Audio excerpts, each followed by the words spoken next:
инак дар оғози соли нав бо саҳми мақомоти маҳал ва соҳибкорони ташаббускор ҷиҳати боз ҳам мукаммал намудани инфраструктури шаҳр лоиҳаи иншооти бунёдшаванда таҳия шуда барои дар амал татбиқ намудани он иқтидорҳои мавҷуда самаранок истифода мешаванд. дар ин замина то моҳи сентябри соли 2026 дар шаҳр боз 120 иншооти дигар бунёд таъмир ва навсозӣ гардида дигаргунсозии ду шафати роҳи асосӣ то расидан ба соҳили баҳри тоҷик низ дар назар аст.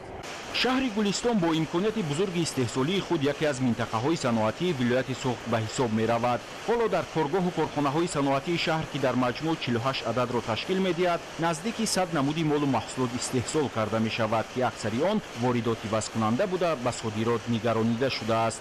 тибқи маълумоти масъулин соли равон дар шаҳр боз чандин коргоҳу корхонаи нави саноатӣ таъсис дода шуда иқтидорҳои бозистода дубора барқарор карда мешаванд. дар раванди бунёду ба кор даровардани коргоҳу корхонаҳои саноатӣ саҳми соҳибкорони ватанӣ бештар аст. дар шаҳри гулистон 48 корхонаҳои саноатӣ фаъолият дошта дар давраи соли 2024 зиёда аз 3 миллиарду 741 миллион сомонӣ маҳсулот истеҳсол намуданд ки баҳри рушди баҳри инкишофи соҳаҳои иқтисодиву иҷтимоӣ шаҳри гулистон ватани маҳбубамон нақши созгор доранд ва ба иқтисодиёти шаҳри гулистон дар ин давра зиёда аз 913 миллион сомонӣ сармоягузорӣ татбиқ шудааст ки аз он 775 миллион сомонӣ сармоягузорӣ хориҷӣ ва 138 миллион сомонӣ сармоягузорӣ дохилӣ мебошад. дар кӯчаю хиёбонҳои шаҳр тадбирҳои марбут ба шинонидани ниҳоли дарахтони ҳамешасабз ва гулу буттаҳои ороишию мавсимӣ низ дар меҳвари фаъолияти мақомоти маҳал қарор дорад. ин тадбири муҳими экологӣ асосан бо ташкили ҳашарҳои дастҷамона вусъат ёфта дар назар аст ки соли равон дар кӯчаю хиёбонҳо ва мавзеъҳои алоҳидаи шаҳри гулистон наздики 9000 бех ниҳоли дарахтони ҳамешасабзу ороишӣ шинонида шавад. чунин як маъракаи дастҷамъона дар доираи ҳаракати ҷумҳуриявии ниҳолшинонӣ дар маҳаллаи соҳил гардиши осоишгоҳи баҳористон баргузор гардид. дар ин тадбири муҳим ки барои беҳдошти вазъи экологӣ заминаи асосӣ ба ҳисоб меравад, бо иштироки сокинони касбу кори гуногун бештар аз 600 бех ниҳоли дарахтони ороишиву ҳамешасабз шинонида шуд. имрӯзҳо чун наздики фасли баҳор аст, дар ҳама гӯшаҳои тоҷикистони азизамон маъракаи ниҳолшинонӣ хеле бомаром идома дорад. мардум ба ин кор бо кӯшишу талош ва бо як меҳри беандоза баҳри сарсабз гардондани тоҷикистон камари ҳиммат бастанд. дар шаҳри гулистон низ имрӯз мана чӣ хеле ки мо шоҳид ҳастем ниҳолҳои ҳамешасабзи санавбар шинонда истоданд.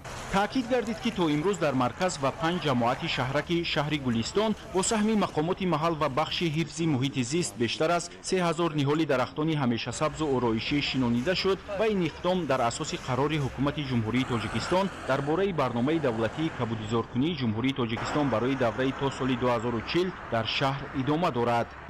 абдуваҳоби абдусаттор, Илёс Бобоҷон, шаҳри гулистон, ахбор. дастрасии сокинон ба оби нӯшокӣ яке аз масъалаҳои ҳаётан муҳим ба шумор рафта, ин таҳти таваҷҷӯҳи ҳукумати ҷумҳурии тоҷикистон қарор дорад.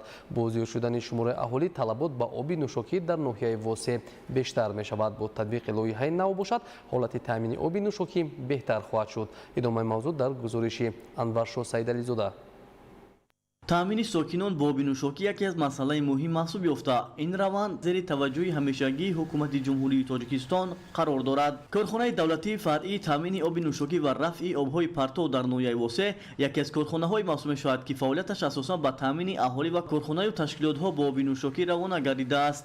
ба иттилои масъулин, сокинони кӯчаву маҳаллаҳои ноҳия аз рӯи реҷаи муайяншуда бо оби нӯшокӣ таъмин карда мешаванд, вале бо ҳамасола зиёд гардидани шумораи аҳолӣ ва бунёди маҳаллаҳои нав талабот ба оби ошомидани то рафт зиёд мегардад. бо ин дар назар дошт, бо дастгириҳои ҳукумати ҷумҳурии тоҷикистон ва ҷалби шарикони рушд дар ноҳия лоиҳаи обтаъминкунӣ ва беҳдошт дар деҳот таҳия ва татбиқ гардида. тибқи он аз 5 августи соли 2024 корҳои навсозии иншооти обтаъминкунӣ, хобонидан ва васлу насби қубурҳои обкашонӣ идома дорад. тибқи иттилоъ қисмати зиёди корҳо дар ин самт иҷро гардида, сокинони чандин деҳаҳо ба таври шабонарӯзӣ бо оби нӯшокӣ таъмин гардиданд. дар ин баробар корҳо боз ҷараёни тоза дорад. дар ноҳияи восеъ лоиҳаи таъмини оби нӯшокӣ ва беҳдошт дар деҳот шуда аз ин ҳисоб 5 пойгоҳи насосӣ ба кор дароварда шудааст. ҳозир корҳо дар самти ҳамин деҳаи даштидилӣ, деҳаи наи Чорбоғ, заркорон рафта истодааст. Пойгоҳи насосии Тосқала корро ба анҷом расондем. Дар пойгоҳи насосии Чилаи деҳаи Ҳулбук, ҷавонӣ деҳаи ҷавонӣ ҷамоати Абди Вағазов, дар пӯшони боло Мемиёна ва Гултепаи ҷамоати Худои Разак корҳо ба анҷом расонда шудааст. То ҳозир 19 миллиону 502 ҳазор доллари амрикоӣ корҳо ба сомон расонда шудааст. Ҳозир 13 336 хоҷагӣ, 135 536 аҳолӣ бо оби нӯшокӣ таъмин гардид. татбиқи лоиҳаи обтаъминкунӣ ва беҳдошт дар деҳот дар заминаи сиёсати созандаву бунёдкоронаи ҳукумати ҷумҳурии Тоҷикистон бо дастгирӣ ва таваҷҷӯҳи бевоситаи пешвои муаззами миллат президенти ҷумҳурии Тоҷикистон муҳтарам Эмомалӣ Раҳмон қабул гардида дар доираи он тадбирҳои зарурӣ амалӣ гардида истодаанд ки дар бартараф намудани мушкилоти норасоии об заминаи мусоид мегузорад. Дар доираи татбиқи лоиҳаи мазкур мутахассисони ширкатҳои бонуфузи ватанӣ бо дарки баланди масъулият ба муҳлату сифати корҳои сохтумонӣ диққати аввалин дараҷа медиҳанд. ин аст ки имрӯзҳо корҳои сохтумонӣ дар қилъаҳои муайян гардида бо суръат идома доранд. умуман дар ноҳияи восеб баъди анҷоми корҳои сохтумонӣ сифати обрасонӣ ба сокинон хубтару беҳтар мегардад. таъмини оби нӯшокӣ аз 32% ба 68% расонда шудааст. баъди ба анҷом расидани ҳамин лоиҳа қариб 90% аҳолӣ бо оби нӯшокӣ таъмин мегарданд. сокинон 24 соат бо оби нӯшокӣ таъмин мегарданд. боиси хушнудист ки шурӯъ аз рӯзҳои аввали пойдории истиқлол давлат ва ҳукумати ҷумҳурии Тоҷикистон ба вазъи иҷтимоӣ ва сатҳу сифати зиндагии аҳолӣ таваҷҷӯҳи хоса равона намуда дар ин замина пайваста тадбирҳои амалӣ андешида мешавад. Анваршоҳ Сайдализода, Сайҳомиди Шариф, ноҳияи Восе, Ахбор. бо ташаббус ва дастгирии мақомоти иҷроияи ҳокимияти давлатии шаҳр ва соҳибкорони меҳанпараст симои шаҳри Исфара дилрабо мегардад. вале дар баробари ин иншооте мавҷуд аст ки солҳои тӯлонӣ фаъолият надоранд. гузориш дар ин хусус. дар шаҳри Исфара давоми солҳои соҳибистиқлолӣ ба шарофати сиёсати ободкоронаю созандагии асосгузори сулҳу ваҳдати миллии пешвои миллат президенти ҷумҳурии Тоҷикистон муҳтарам Эмомалӣ Раҳмон дигаргуниҳои куллӣ ба амал омада имрӯзҳо ба ифтихори ҷашни 35-солагии истиқлоли давлатии ҷумҳурии Тоҷикистон корҳои ободониву созандагӣ вусъат меёбанд. баҳри бо дастовардҳои арзанда истиқбол намудани ин санаи муҳими таърихӣ силсилаи иншооти муҳими хоҷагии халқ бунёд карда шуда ба ин васила зиндагии хубу шоистаи сокинон таъмин мегардад.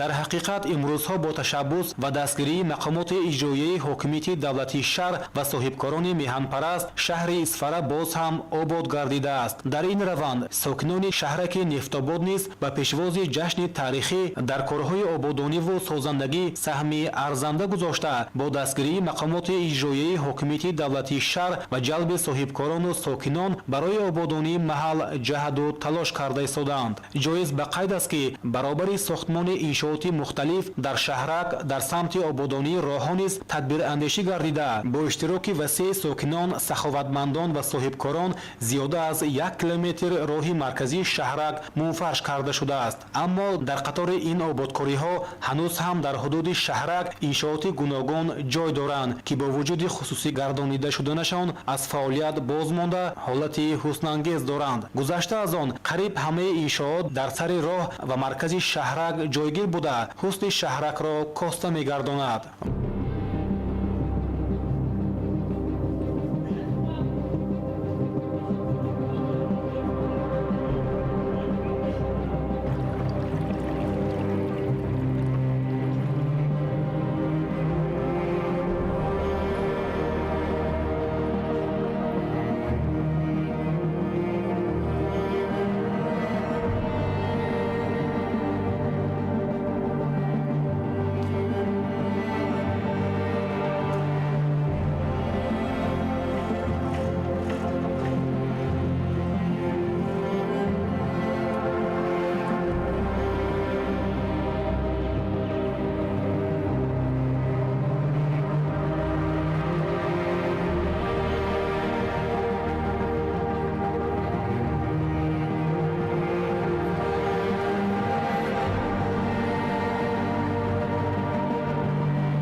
бояд гуфт ки нигоҳубини ин иншооти номбаршуда бар дӯши соҳибкорони маҳаллист, вале омилҳои аз фаъолият бозмондани онҳо маълум нест. маъракаи ободкориҳо бахшида ба ҷашнҳои бузурги миллӣ бо маром идома доранд ва умед дорем ки масъулин дар қатори бунёди иншооти нав баҳри таъмиру тармим ва роҳандозии фаъолияти иншооти хусусӣ гардонидашуда талош меварзанд ва дар ин замина сатҳу сифати зиндагии мардум баланд бардошта мешавад.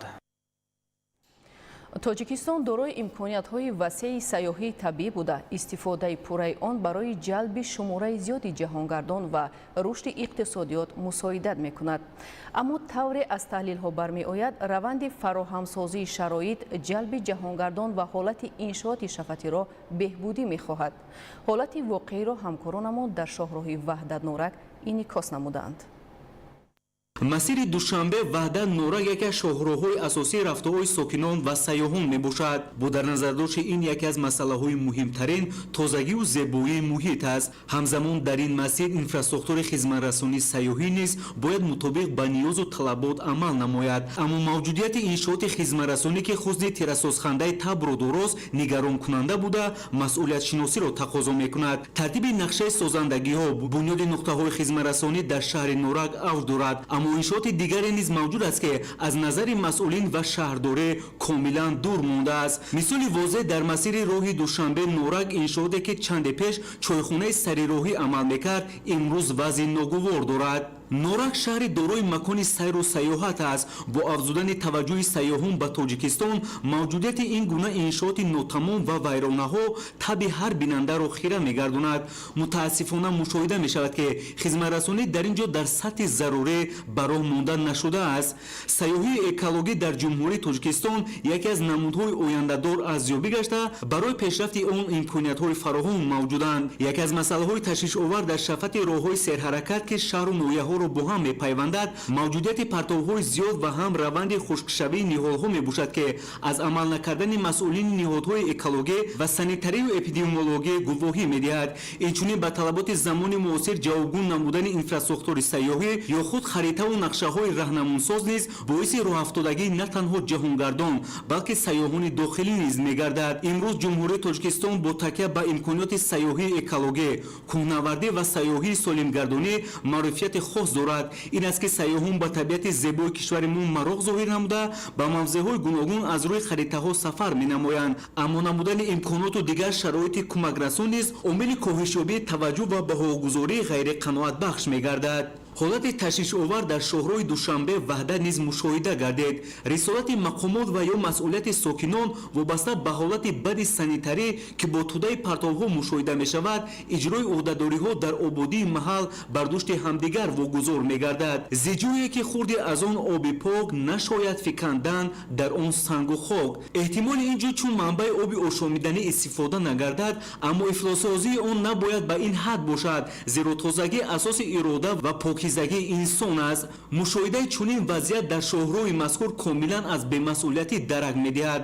аз рӯи иттилои сокинон чунин вазъият яъне бо партовҳо пур кардани гирду атроф хоса соҳили ин ҷо бо дар назардошти намудани нуқтаи хоси партовгузорӣ ба вуҷуд омадааст. барои тозаву озода нигоҳ доштани муҳити атроф муҳайё будани шароити зарурӣ аз қабили инфраструктураи зарурӣ дар шоҳрои мазкур ба назар намерасад. мутаассифона вазъи инфраструктураи сайёҳӣ дар шоҳрои душанбе Ваҳдат дар сатҳи паст қарор дорад.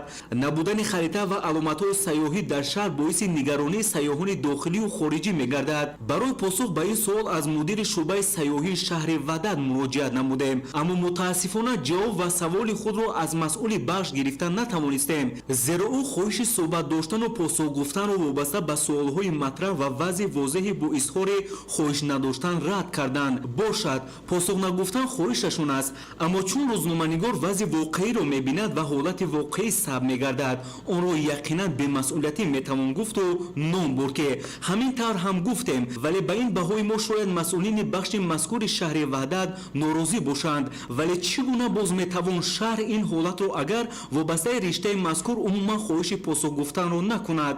вазъ ва ҳолат маълум, масъулин шарҳаш намедиҳад, пас чиз агар дар маҷмӯъ бемасъулиятӣ набошад?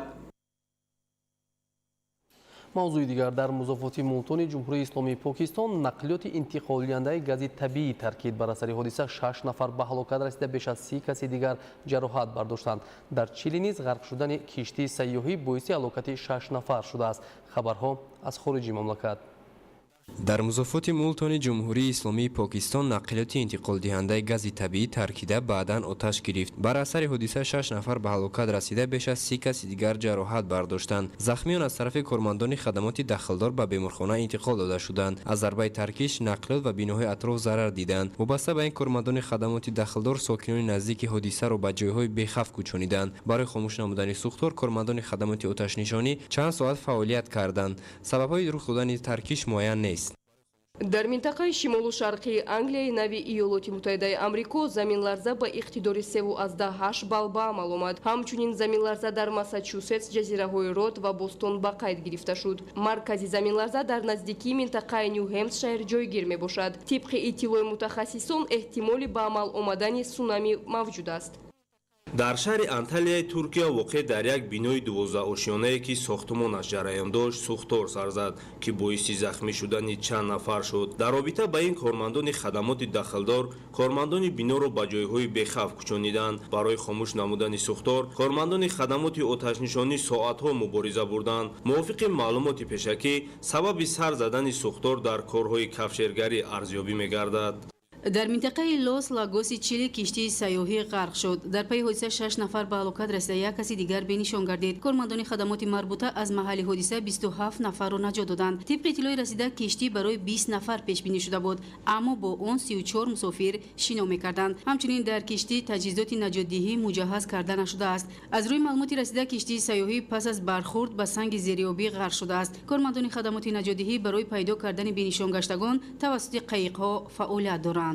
дар як фермаи мурғпарварии минтақаи Уэст Мидленди Британияи Кабир як нафар ба бемории зукоми мурғ навъи А H5N1 сироят шуд. дар ин бора намояндагони вазорати тандурустии кишвари мазкур хабар медиҳанд. ба маълумоти кормандони соҳаи тиб хатари гирифтор шудани одамон ба ин вирус хеле кам аст. вобаста ба паҳн гардидани зукоми мурғ кормандони хадамоти дахлдор дар фермаи мурғпарварӣ корҳои профилактикӣ мегузаронанд. мақомдорон иброз медоранд ки дар сурати боз ҳам авҷ гирифтани зукоми мурғ навъи А H5N1 ҳамаи паррандагони фермаро нобуд мекунанд. ҳамасола дар ҷумҳурии Қазоқистон зиёда аз 1700 нафар ба бемории качшавии сутумуҳра гирифтор мешаванд. ба гуфтаи духтурон ин нишондоди хело зиёд дар кишвар мебошад. качшавии сутумуҳра зиёдтар дар наврасон мушоҳида карда мешавад. барои гузаронидани ҷарроҳӣ табибон аз таҷҳизотҳои муосири тиббӣ истифода мебаранд. таҷрибаи табибон дар сатҳи олӣ боиси ҷалби мизоҷон аз дигар кишварҳо мегардад. нейромониторинг ва нейронавигатсия имконият медиҳанд ки ҷарроҳии сутумуҳра ба таври дақиқ ва босифат гузарад.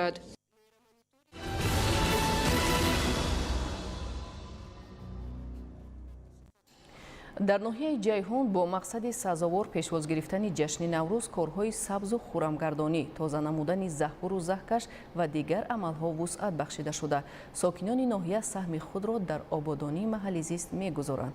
тафсилот дар ин хусус.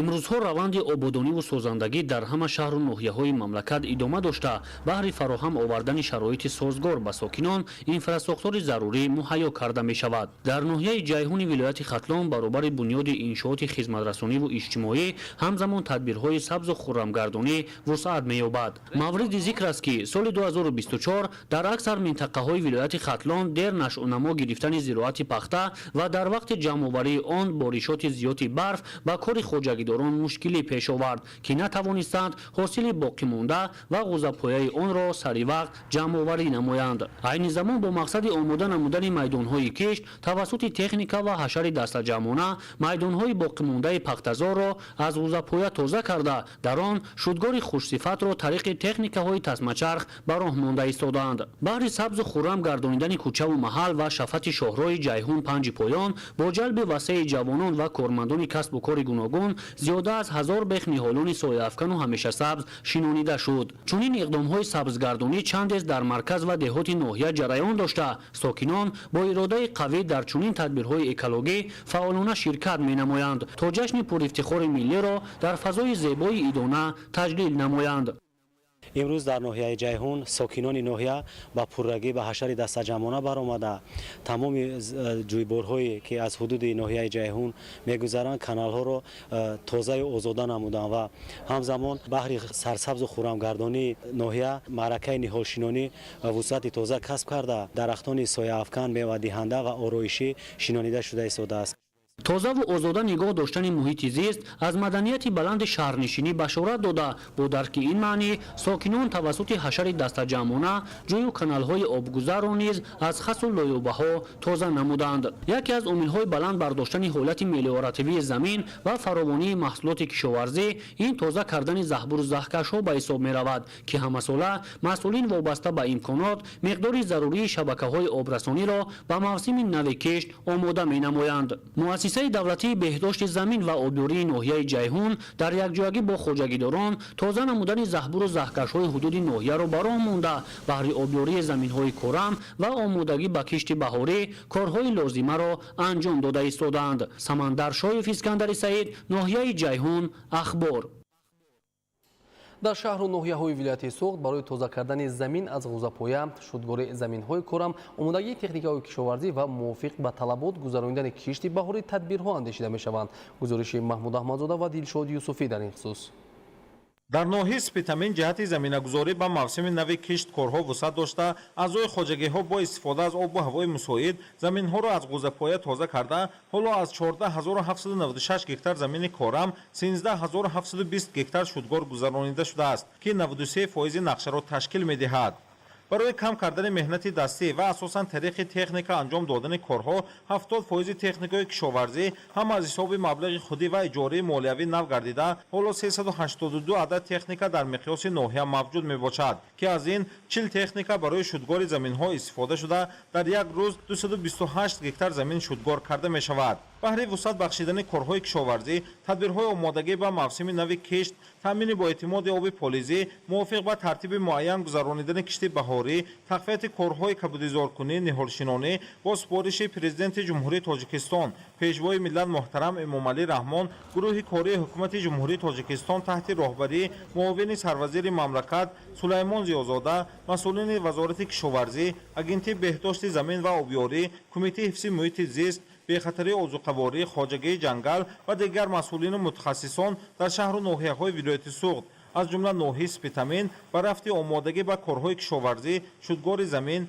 تعمیر پایگاه‌های آبکشی، ذخیره تخم خوش‌صفت و دیگر تدبیرهای موسمی نو به خواجگی‌ها، کشاورزان و مسئولین مقامات محلی طلبات کاری حل مشکلات و مسائل موجوده را فهمانیدند.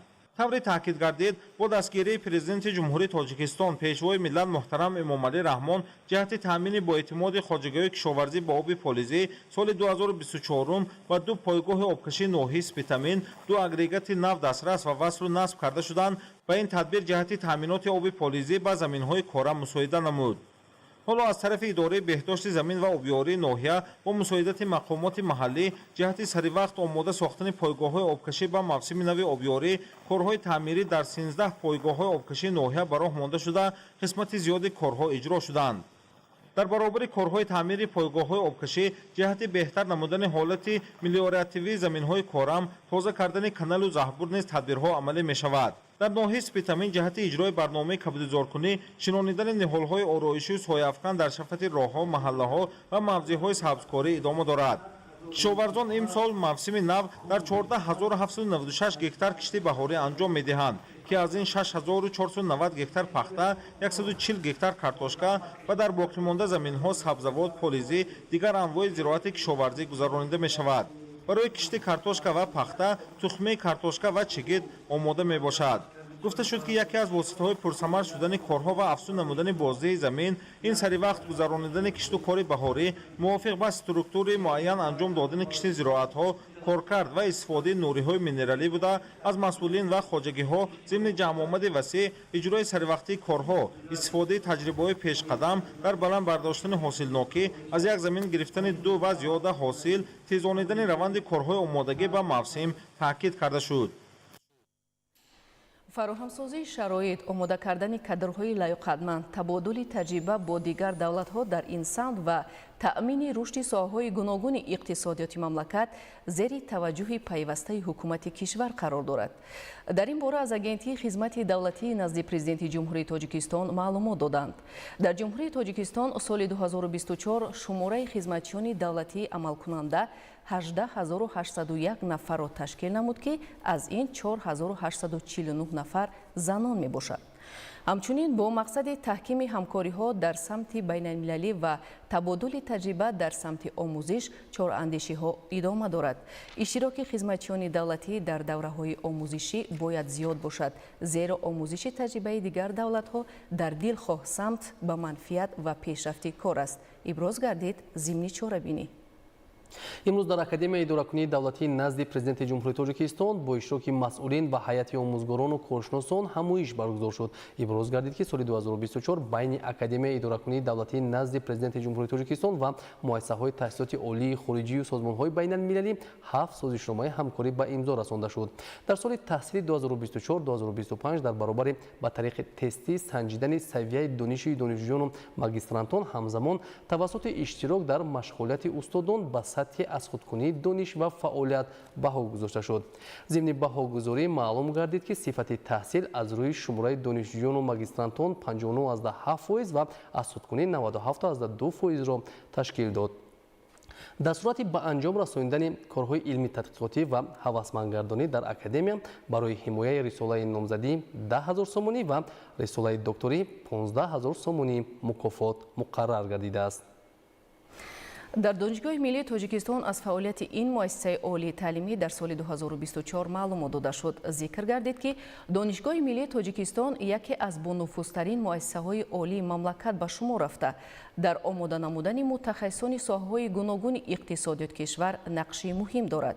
имрӯз дар донишгоҳ барои баландбардоштани сифати таҳсилот ва баландбардоштани тарбияи ватандӯстии ҷавонон рушди равобити байналмилалӣ чораҳои муассир андешида мешавад. ҳоло дар Донишгоҳи миллии Тоҷикистон 23 000 нафар донишҷӯ аз рӯи 134 ихтисос ба таҳсил фаро гирифта шудааст. фароҳамсозии шароит ҷиҳати таҳсили ҷавонон имкон фароҳам овардааст ки дар баробари ҷавонони кишвар 365 шаҳрванди хориҷӣ дар донишгоҳ таҳсил намоянд. дар Донишгоҳи миллии Тоҷикистон озмоишгоҳҳои илмию таҳқиқотӣ ва пойгоҳҳои таҷрибаомӯзӣ аз кишварҳои пешрафтаи ҷаҳон ворид гардидааст ки донишҷӯён аз онҳо самаранок истифода менамоянд. ҳоло донишгоҳ бо беш аз 300 муассисаи таҳсилоти олии касбӣ, илмӣ таҳқиқотӣ ва созмонҳои байналмилалӣ ҳамкорӣ дорад.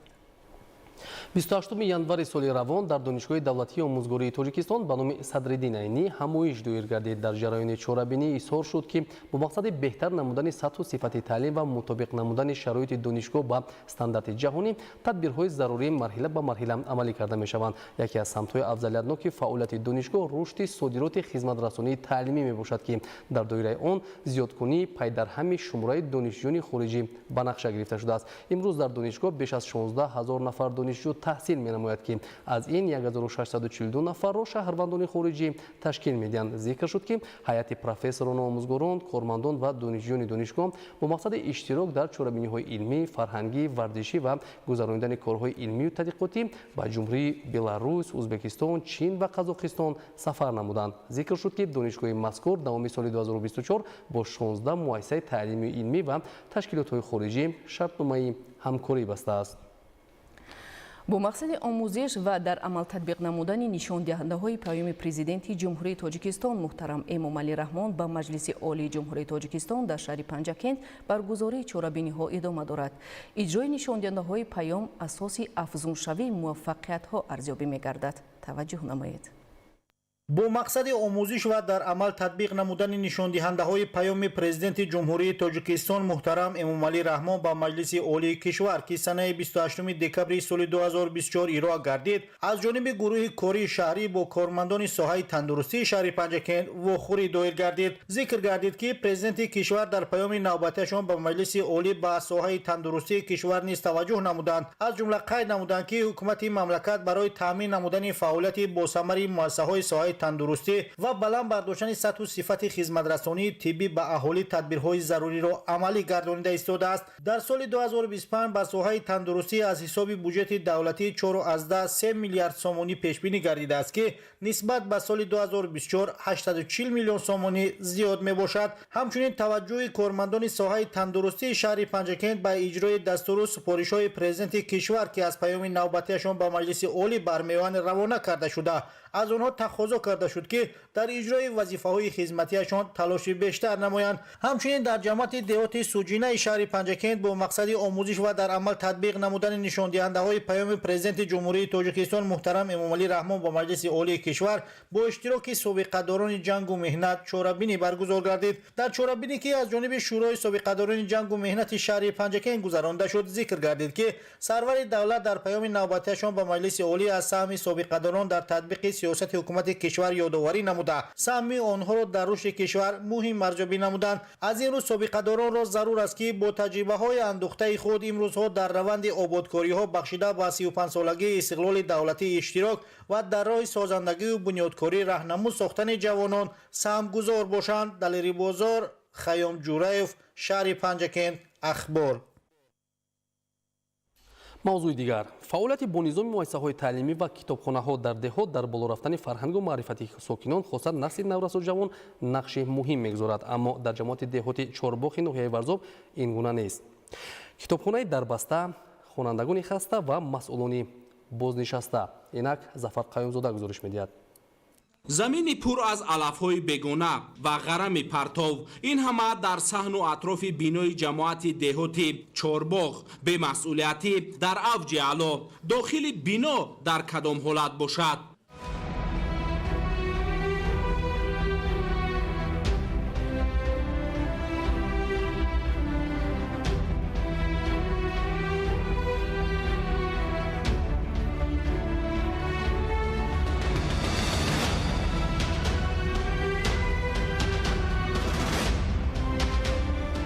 ба дидани ин манзараҳои ҳуснангез дар бинои ҷамоат ки ба истилоҳ хонаи дуюми кормандони он унвон мешавад, чӣ метавон хулоса кард аз раванди корҳои ободониву созандагӣ дар ҳудуди ҷамоат?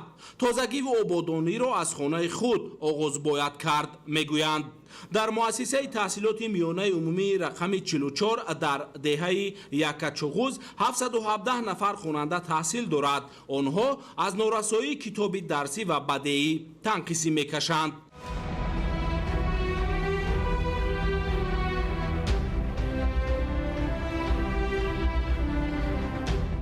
мактаб вазъи ногувор дошта ба таъмири ҷорӣ ниёз дорад.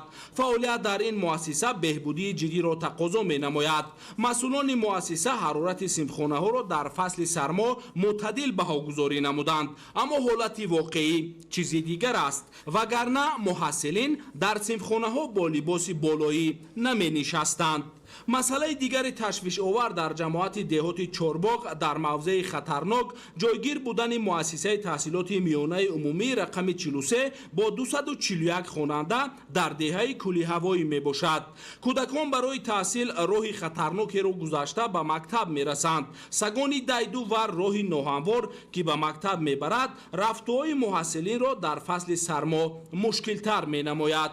худ қазобат кунед, убури ин кӯтал чӣ қадар кӯдаконро рӯҳану ҷисман хаста мекунад ва оё қобилияти зеҳнии кӯдакон баъд аз хастагии аввал қодир аст маълумоти заруриро ки дар дарсҳо гуфта мешавад бигирад ва баъд аз бозгашт ва дубора тай намудани ин роҳ он чизе ки дар мактаб гуфта шуд дар хона такрор кунад. монда намешина аз амин баландиро баромада? Не, ҳар рӯз мебураем чиз одат кардаем. фатҳи ин баландӣ инсонро хеле хаста мекунад ва дар шароити боридани барфу борон фатҳи он имконнопазир хоҳад шуд. мушкилоти дигар дар самти маориф дар ҷамоати мазкур ба ҳадди зарурӣ намудани муассисаҳои томактабӣ мебошад. барои дарки вазъи воқеӣ арифметикаи олӣ лозим нест. аҳолии ҷамоат 37 000, шумораи муассисаҳои томактабӣ 2 то.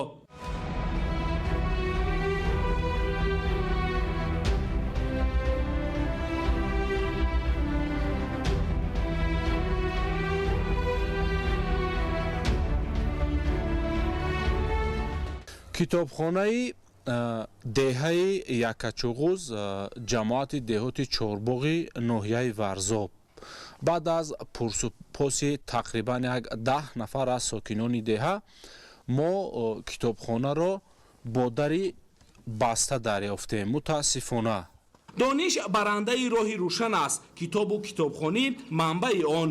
аммо аз рӯшании дониш ва хондани китоб аз дарҳои бастаи китобхона бармеояд ки аҳолӣ аз он фарсахҳо дуранд, вале бо айбе ки китобхонадор ё масъулини дигари ҷамоату ноҳия. зафар қаюмзода, маҳмадсаиди камол, мақсади мақсад, варзоб, ахбор.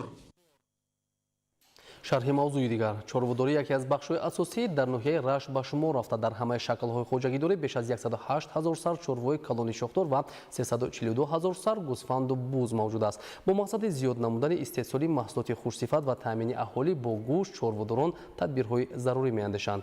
гузориши Дигули Маҳмуд аз ноҳияи Рашт. чорводорӣ яке аз бахшҳои асосии соҳаи кишоварзии ноҳияи Рашт ба шумор рафта. бо мақсади афзоиши саршумори чорвои калони шохдор ва моли майда дар ҳамаи шаклҳои хоҷагидории ноҳияи Рашт тадбирҳои зарурӣ роҳандозӣ шуда истодааст, то марҳила ба марҳила истеҳсоли маҳсулоти хушсифат боз ҳам афзоиш ёбад. бо мақсади таъмини эҳтиёҷоти аҳолӣ ва бозорҳои ҳудуди ноҳияи Рашт 7 фермаи чорводорӣ амал карда истодааст ки дар онҳо чорвои калони зотӣ 640 сар, чорвои майда 6700 сар ва фермаи мурғпарварӣ барои 7000 сарчӯҷа нигоҳубин карда мешавад.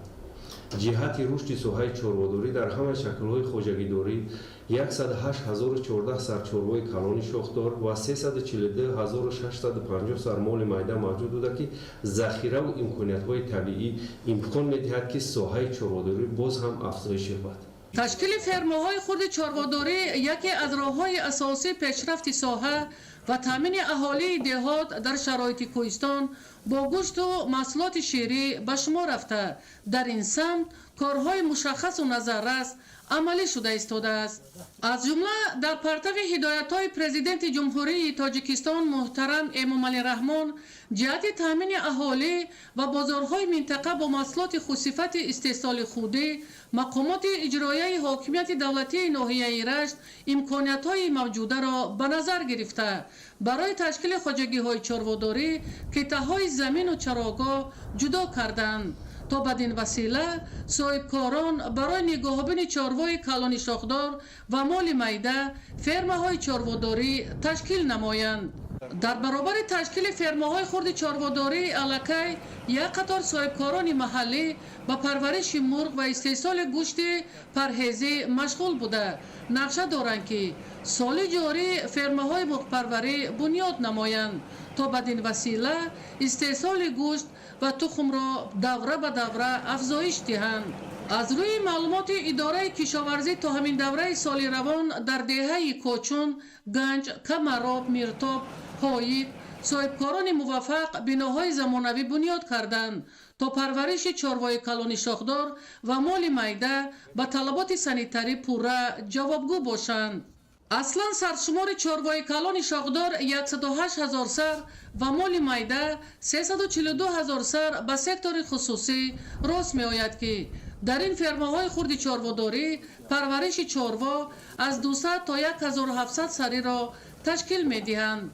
аз ҷумла дар фермаи хоҷагии деҳқонии ҷамшеди деҳаи Миртоб 2 бинои калони чорводорӣ амал карда истодааст ки дар онҳо 180 сар чорвои калони шохдор ва 670 сар моли майда нигоҳубин карда мешавад, то дар оянда аз ҳисоби даромадҳо саршумор афзоиш дода шавад.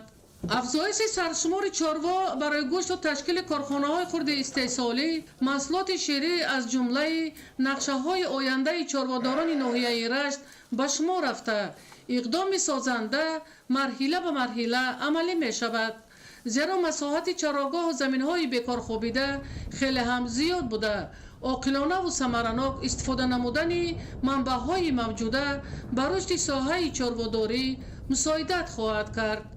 Идигули Маҳмуд, Додарҷони Мирзозода, барои барномаи ахбор аз ноҳияи Рашт.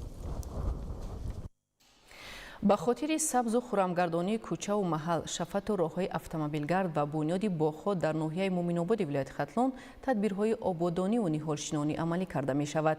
Сокинони маҳаллӣ дар деҳоти дурдасти ноҳия азм гирифтанд, ки қитъаҳои замини лалмиро ба боғҳои мевадиҳанда ва гӯшаҳои сабзу хӯрам табдил диҳанд. таваҷҷӯҳ намоед.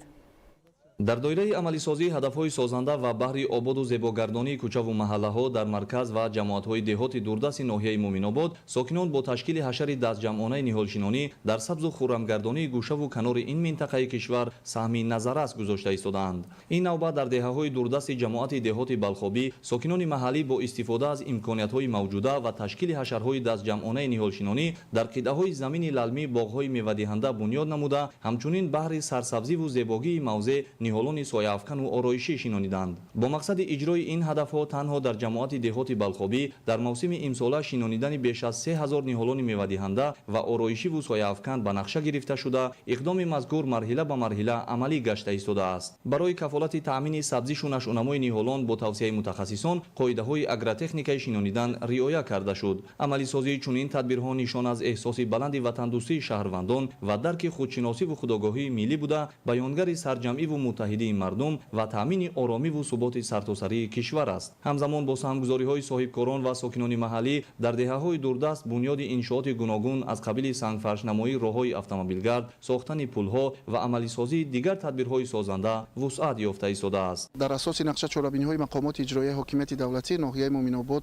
ҷиҳати инфраструктури сатҳи маҳал аз қабили сангфаршкунӣ, сохтани пулҳо дар деҳаҳои дурдаст иқдомҳои наҷиб ба роҳ монда шуданд ва имрӯз амалӣ гардида истоданд. дар асоси дастуру ҳидоятҳои пешвои муаззами миллат ҷиҳати сабзу хӯрам гардонидани ҳар як гӯшаи диёр, имрӯз дар ҳама ҷамоатҳои шаҳраку деҳоти ноҳияи Муъминобод чорабиниҳои кабудизоркунӣ баргузор гардида истоданд ва имрӯз дар деҳаи дурдастарини ин ҷамоат мардум бо як рӯҳияи баланди хештаншиносиву ободкорию бунёдгароӣ ба ҳашари дастаҷамъона баромада дар мавзеъҳои мувофиқ шинонидани дарахтонро ба роҳ монданд. ҳамчунин бо мақсади самаранок истифода намудани қитъаҳои замини корами назди муассисаҳои таълимӣ, сокинони маҳаллӣ дастҷамъона кишти картошкаро ба роҳ монда, ҷиҳати таъмини маҳсулоти ғизоӣ барои ошхонаи муассиса мунтазам саҳмгузорӣ менамоянд. сокинони маҳаллӣ бо дарки эҳсоси баланди ватандӯстӣ ва саҳм гузоштан дар ободиву хӯрамгардонии ин гӯшаи ватан, пайваста дар ҳашарҳои дастҷамъона ва дигар тадбирҳои ободонӣ фаъолона ширкат мекунанд. Олим Носирзода, Хуршеди Нодирхон, ноҳияи Муъминобод, Ахбор. дар шаҳри Ваҳдат дар доираи татбиқ намудани барномаи давлатии кабудизоркунӣ тадбирҳои судманда роҳандозӣ мешавад. дар ҷамоати деҳоти Раҷаб Исмоилов дар майдони 2 гектар аз ҷониби шуъбаи ҳифзи муҳити зисти шаҳри Ваҳдат ниҳолхонаи нав бунёд мегардад. гузориши ҳамкорони мо дар ин хусус. тадбирҳои сабзгардонию ниҳолшинонӣ дар шаҳри Ваҳдат бо вусъат идома дорад. тибқи нақшаи таҳрезигардидаи шуъбаи ҳифзи муҳити зист дар шаҳри Ваҳдат бо истифода аз рӯзҳои мусоид, маъракаи ниҳолшинонӣ дар 11 ҷамоати деҳот ва маркази шаҳр пайваста роҳандозӣ карда мешавад. бо мақсади дар оянда таъмин намудани боғдорону хоҷагидорон бо ниҳолҳои гуногун, мақомоти иҷроияи ҳокимияти давлатии шаҳри Ваҳдат дар ҳудуди ҷамоати деҳоти Раҷаб Исмоилов 2 гектар заминро барои парвариши ниҳолҳои ҳамешасабзу ороишӣ ва мевадиҳанда ҷудо намуд. дар майдони 2 гектар ниҳолхонаи навтаъсис, ки дар мувозинати шуъбаи ҳифзи муҳити зист дар шаҳри Ваҳдат гузошта шудааст, айни замон таҷдиду навсозии ниҳолхона оғоз гардидааст. умед аст ки ояндаи наздик ниҳолхонаи навтаъсис манбаи асосӣ ва таъминкунандаи ниҳолакони гуногун ба хоҷагидорон ва боғдорони шаҳри Ваҳдат мегардад. дар асоси дастуру супоришҳои асосгузори сулҳу ваҳдати миллӣ, пешвои муаззами миллат президенти ҷумҳурии Тоҷикистон муҳтарам Эмомалӣ Раҳмон ва мақомоти иҷроияи ҳокимияти давлатии шаҳр бо ширкати фаъолонаи кормандони касбу кори гуногун ва дар якҷоягӣ бо фаъолону сокинони шаҳри Ваҳдат бо истифода аз ҳавои мусоид имрӯз ба ҳашари дастаҷамъона баромада, саҳни биноҳои баландошиёна, шафати роҳҳои нақлиётӣ, кӯчаю гулгаштҳоро тозаю озода намуда, ҳамчунин дар ин рӯз бо иштироки доираи васеи сокинон дар мавзеъҳои муайян гардида, шафати роҳҳои нақлиётии ҳудуди деҳот ва маркази шаҳр ниҳолҳои гуногун шинониданд. در معرکه امروزه نهالشینانی با راهاندازی تدبیر تازه‌کاری و نهالشینانی در 12 دهه جماعت دهاتی رجب اسماعیل فی شهر وحدت دایر کرده شد. در شفت راه‌های محلی و حدود دهات نزدیک به 500 بیخ نهال‌های سایه افکن و همیشه ثبت شینانیدند که با این عملشان ساکنان جماعت دهاتی رجب اسماعیلوف به حسن دهات زیبایی دیگر زم نمودند. از روی گفته عالمان و باغداران در دوره زمستان نهال بیشتر در آن ناحیه‌هایی که حرارت معتدل دارند شینانیده می شود. در فصل زمستان نهال شینانیدن بهتر از آن است که در فصل بهار و تیر ماه شینانیده شود. درخت شینانیده در فصل زمستان آهسته آهسته به شرایط همان منطقه مطابق شده تا فرارسی فصل بهار به نشأ و نما آغاز می نماید. مقامات اجرایی حاکمیت دولتی شهر وحدت من بعد نیز تصمیم گرفته است که با استفاده از هوای مساعد اقدام شینانیدن نهال‌ها و تازه آزاده نمودن گرد و اطراف بناهای بلند آشیانه، کوچه و دهه و گلگشت‌ها را وسعت بخشیده در آبادانی و خرمگردانی شهر سهمی ارزنده گذارند. محمد علی عبدالکریم ایوبی محمورات، وحدت اخبار. نباتات و حیوانات از جمله ثروت‌های بی‌بهای طبیعت می‌باشند. از این رو بهر حفظ آن از جانب حکومت مملکت قرار و قانون‌های مشخص قبول گردیده در این سمت منتظم تدبیرهای ضروری عملی کرده می‌شود. گزارش همکاران ما. با مقصد پیشگیری از نیستشوی پرندگان و حیوانات کوهی و حفظ آنها از تلفیابی سردی‌های فصل زمستان، مسئولان مؤسسه دولتی خواجگی جنگل ناحیه مومن‌آباد در موضع‌های مشکل‌گذر و سکونت حیوانات وحشی پیوسته کارهای بیوتکنیکی را عملی می‌نمایند. روزهای اخیر که در مملکت بارشات شدید برف به عمل آمد، در چنین وضع هوایی کشور مخصوصاً در دامنه‌کوه‌ها دریافت غذا برای جانوران دشتی مشکل می‌گردد. در همین زمینه مسئولان ساحه از آغاز سردی‌های موسم امساله در دامنه‌کوه‌های ناحیه مومن‌آباد مخصوصاً در موضع پهندره و رومیندره جماعت دهات چلدختران و دیگر موضع‌های کوهی چنین تدبیرها را عملی نمودند. سال جاری مسئولان کارهای بیوتکنیکی را با اصول نو به راه ماندند. محصولات غله‌دانگی در نوه‌های مخصوص ساخته شده و کوه و بیده با طرز بسته‌بندی در شکل آویزان گذاشته شد که این اصول برای زیر برف نماندن محصولات نمایان بودند و در همه حالت دسترسی پیدا کردن جانوران به آن مساعدت می‌نماید. برای گذراندن کارهای بیوتکنیکی طبق نقشه ما هر سال نکم از 3 تن غله و 1.2 تن کنجوره ذخیره می‌کنیم برای گذراندن همین کارهای بیوتکنیکیمون. زیاده 500-600 کیلو نمک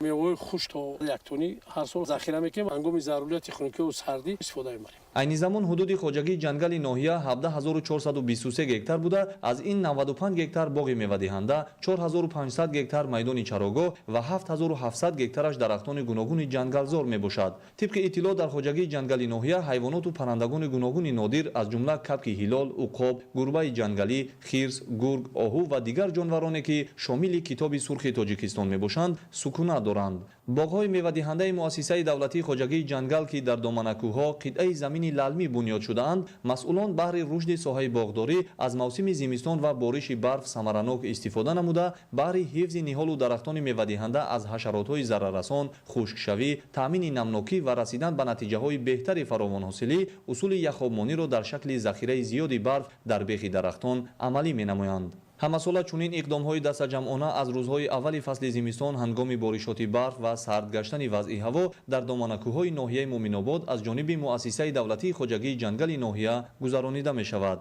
علیم ناصرزاده، علیم میرزا، خورشیدی نادرخان، ناحیه مومن‌آباد، اخبار. در شهر خوجند مسابقه جمهوریوی اوید به فوتبال بین نورسانی از 7 تا 11 ساله تحت عنوان فوتبال برای همه برگزار گردید. در این چوربینی ورزشی 25 دسته طول 6 روز با هم سبقت نمودند. شرح بیشتر در گزارش رحمت شویابید.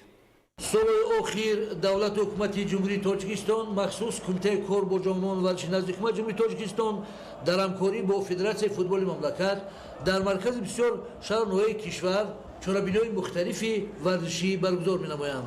در شهر خوجند مسابقه جمهوری اوید و فوتبال بین نورسان از 7 تا 11 ساله زیر عنوان فوتبال برای همه برگزار گردید. در این چوربینی 25 دسته موافق سن سال با هم رقابت کردند. مسابقه طول 6 روز دوام کرده با شوق و هوس زیاد واخوری‌ها گذرانده شدند و بهترین ها байни се синни сол маълум гардиданд. Дар байни футболчиёни то 7 сола дастаҳои суғд 87 шаҳри хуҷанд, суғдиёни шаҳри бустон ва ашти ноҳияи ашт аз худ маҳорати малакаи хуб нишон дода се зинаи аввалро ишғол карданд. Дар байни футболбозони то 9 сола бошад мақоми аввалу дуввумро дастаҳои ҷавонӣ ва пахтакори ноҳияи Ҷабор Расулов ва ҷойи сеюмро бошад дастаи Спитамен ба даст овард. Байни наврасон то 11 сола бошад дастаи ноҳияи Ҷабор Расулов дар байни ҳамсолони худ сазовари ҷои аввал шуда бо медалҳои тилло шарафёб гардиданд. Зинаи дуввумро дар байни футболбозони навраси то 11 сола насиби дастаи Суғ 87 шаҳри Хуҷанд шуд. ҷойи сеюмро бошад дастаи пахтакори ноҳияи Ҷабор Расулов ба даст овард. Дар маросими пӯшидашавии ин мусобиқа намояндагони Федератсияи футболи вилояти Суғд, риёсати кор бо ҷавонон варзиши вилоят ва Лигаи футболи кӯдакон наврасон аз таваҷҷӯҳу ғамхории ҳукумати ҷумҳурии Тоҷикистон ва Федератсияи футболи мамлакат нисбати дастгириҳои пайвастаи варзишгарон ва рушди оммавияти футбол ёдовар шуда зикр гардид, ки баргузории чунин чорабинои варзишӣ барои ҳавасмандсозии кӯдакон наврасон ба тарзи ҳаёти солим ҷалб намудани онҳо аз аҳамият холӣ нест. ба ғолибону ҷоизадорон ва беҳтарин бозигарони мусобиқа медалу ифтихорнома ва дигар тӯҳфаҳои Федератсияи футболи вилояти Суғд ва риёсати кор бо ҷавонон ва варзиши вилоят тақдим гардид. бинандагони азиз, ин буд нашри муфассали барномаи иттилооти ахбор. Тансияту хонобод бимонед.